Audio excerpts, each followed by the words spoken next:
শুভ দিন এটা। মই ৰাতিপুৱাৰ পৰাই ৰাইজক লগ কৰাৰ পিছত ঘৰতে ওলাই আহিলোঁ। ওলাই আহি ফালে মই প্ৰথমতে দুই নদীমুখ তাৰ খুঁটি বুলি কয় সেইখিনিত এটা পেপাৰ ব্লক ৰাস্তা উদ্বোধন কৰিলোঁ। তাৰপিছত আহিলোঁ আপোনাৰ উত্তৰ কালিখৰাত আহি তাতেও এটা পেপাৰ ব্লক ৰাস্তা উদ্বোধন কৰিলোঁ। আৰু আজি এই যে ক'ভিডৰ সময়ত এইটো ঘৰত আহিছিলোঁ মই কিবা খোৱা সামগ্ৰী বিতৰণ কৰিম বুলি। তেতিয়াই মই ঘৰখন চাইছিলোঁ, খুব জৰাজীৰ্ণ অৱস্থা আছিলে আৰু আজিও এনেকাই আছে বুলি ক'ব পাৰি।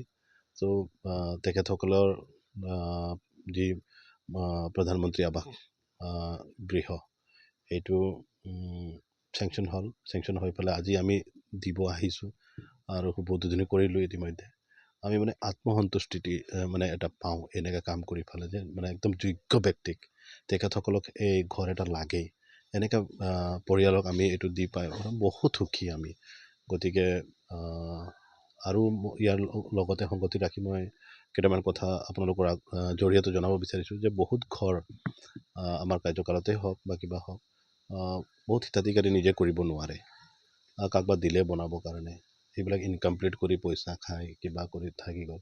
সেইবিলাকো মই এতিয়া চেয়াৰমেনসকলকে হওক বা মই নিজে গৈ পেলাই সেইটো চাই পেলাই সেইবিলাকো কমপ্লিট কৰি আছোঁ। কিয়নো মানে কাৰোবাৰ ভুলৰ কাৰণে কাৰোবাৰ ঘৰ এটা ইনকমপ্লিট এতিয়া হৈ আছে আৰু হিতাধিকাৰীটো একো ভুল নাই ইয়াতে। তাৰে মাজত কিছুমান হিতাধিকাৰী এনেকৈ আছে যিসকলে নিজে পইচা ঘৰ বনাম বুলি পইচাবিলাক উঠাই পেলাই তেখেতসকলেও নিজে খৰচ কৰি লৈছে, ব্যক্তিগত খৰচ কৰি লৈ গৈছে। এইবিলাকো এটা আমাৰ সমস্যা হৈছে।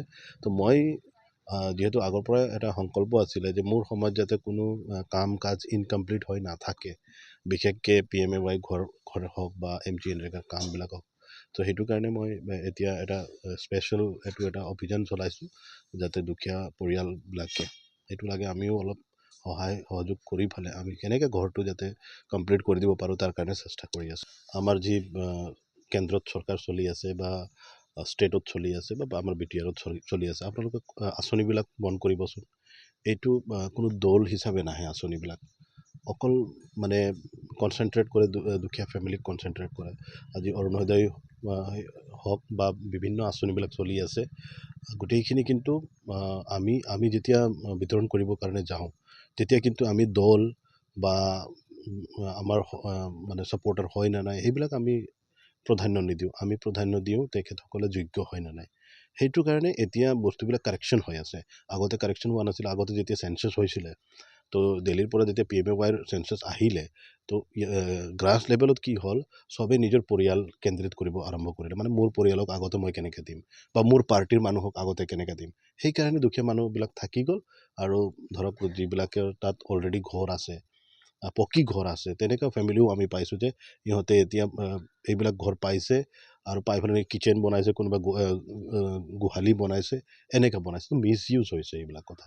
তো এটলিষ্ট আমাৰ চৰকাৰৰ সময়ত এই বস্তুটো হ'ব নিদিওঁ আমি। সেইটো কাৰণে আমি মানে প্ৰাধান্যটো আমি যোনে যোগ্য হিতাধিকাৰীক আমি দিব বিচাৰোঁ। চ' আপোনালোকে যিখিনি চাব, এতিয়া অৰুণোদয়টো পুনৰ আৰম্ভ হৈছে।